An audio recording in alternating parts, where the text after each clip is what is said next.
todos que escreveram a Bíblia eram cabalísticos ou somente Moisés e os profetas do Velho Testamento?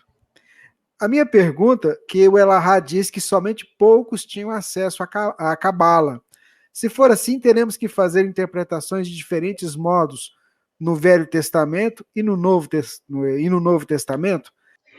Você tem razão. Nem todos os que são autores dos textos que compõem o Velho Testamento eram conhecedores da Cabala, porque esse não era um conhecimento aberto a todas as pessoas. Então, é evidentemente que alguns que eram mais avançados, mais velhos e que tinham mais acesso ao conhecimento, esses devem ter tido a oportunidade de conhecer.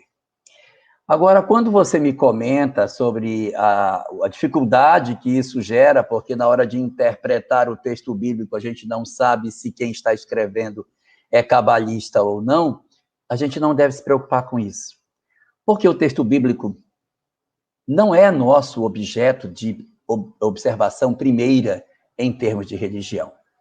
Nós temos outras obras que são mais substanciais em termos de dar a cada um de nós a compreensão sobre o que seja a nossa maneira de nos portarmos durante a vida. Porque se nós formos nos basear unicamente pela Bíblia e tomando o texto bíblico como se ele fosse a nossa referência doutrinária, nós vamos esbarrar em algumas dificuldades, até do Novo Testamento. Nós encontramos nas cartas de Paulo algumas expressões que dizem: se a mulher tem dúvida, que faça pergunta em casa para o seu marido, do que ficar perguntando na igreja o que é que ela não entendeu. Então, são frases que são colocadas em cima de uma cultura, de uma realidade, do momento histórico que não é o nosso, e não dá para a gente puxar esse conhecimento para a gente como se isso fosse a verdade espírita. Nós temos outras obras que nos dão a referência da verdade espírita.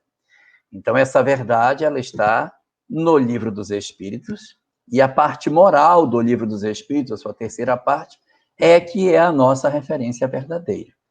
Mas, para responder a sua pergunta, ainda tem um segundo ponto para colocar. É que não necessariamente a gente precisa também ficar preocupado por isso por uma segunda razão. O judaísmo tem milhares de anos. E nesses milhares de anos, centenas, milhares de rabinos já estudaram esses textos. Então, se você quer saber qual é o sentido cabalístico que existe em alguma dessas questões, nem precisa se debruçar.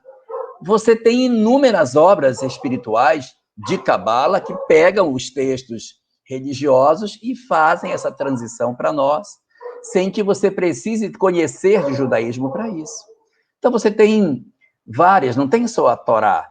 Você tem a Guemará, tem a Mishnah, tem o Pirkei Avot, tem Sha'al HaGilgulim, tem o Zohar, meu Deus, tem o Sidur, tem inúmeras obras aí que você pode recorrer a elas, começar a estudar esse conteúdo, onde os rabinos já fizeram esse trabalho de ir lá. Deixa eu pegar aqui no livro de Jonas, olha, e pega Jonas e traz, e faz uma leitura cabalística do livro de Jonas. Os livros religiosos do Velho Testamento, eles, via de regra, possuem várias obras cabalísticas que já interpretam esse conteúdo. Então, isso já dá para fazer. Mas eu quero dizer a você uma notícia até triste, é que você vai caminhar por caminhos já pisados. Você vai estudar Cabala e vai descobrir o quê? Que existe vida após a morte, que existe reencarnação, que existe lei de causa e efeito, que existe mediunidade, que Deus é único, que existe um planejamento espiritual antes do nosso renascimento. Você vai descobrir o que você já sabe. Porque a Cabala, ela é muito importante para quem não conheceu a doutrina espírita. Mas para quem já tem o conhecimento da doutrina espírita, eu não estou menosprezando a Cabala, mas a gente vai pisar terra já pisada.